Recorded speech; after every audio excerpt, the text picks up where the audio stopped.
Assalamu alaikum wa rahmatullahi ta'ala wa barakatuhu. Yan uwa barkanmu da sake saduwa a cikin wannan sabon shiri namu.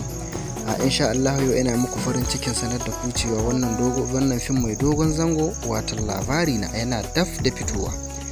Darakta dai Aminu Zaira ya bayanin cewa wannan fim insha Allah ko ya rade bai fito ba yanzu bare kasa ga sati ɗaya ba a rak haka ya nuna ji. Saboda ko wannan fim sun dade suna shirye-shiryen fara shi sakamakon matsalolin da aka samu a can ba da yasa har wannan fim ya tsaya. To wasu daga cikin ku na san sosai sun ji haushin tsayin wannan fim saboda fim ne mai dogon zango wanda kuma yana da daɗi yana da ban sha'awar biya.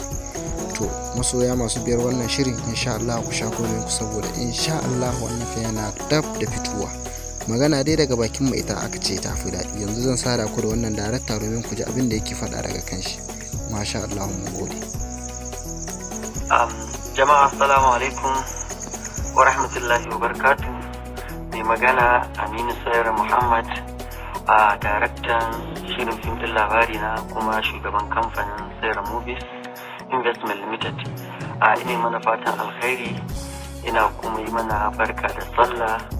Allah ya karbi ibadunmu, Allah ya yafa kurakuranmu, Allah kuma ya maimaita mana da alkhairi. Ubangiji Allah ya sa damu da alkhairin duniya da lahira. Ina son dan yi wata sanarwa takaitacciya. A watan da ya gabata na yi sanarwa akan cewa mun dawo ɗaukar shirin labari na season 5 and 6.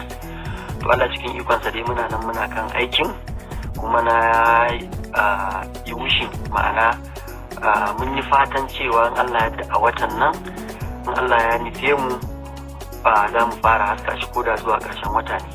To Allah cikin ikonsa yanayi na damuna sannan daga cikin artist ɗinmu guda biyu an samu rashin lafiya wanda aka samu jinkirin zuwan su location kusan na mako guda ko ma in ce mako biyu.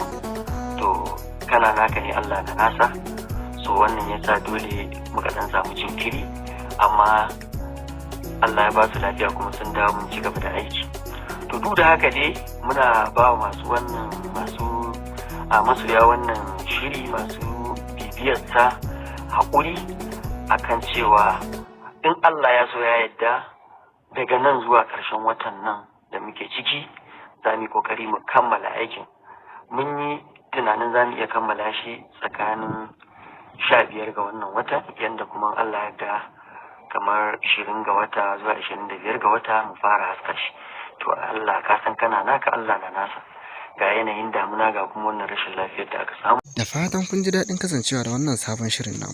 Don subscribing da alamar ƙararrawa domin samun sababbin labaran al'amuran duniya da na yau da kullum da zarar mun daura. Mun gode.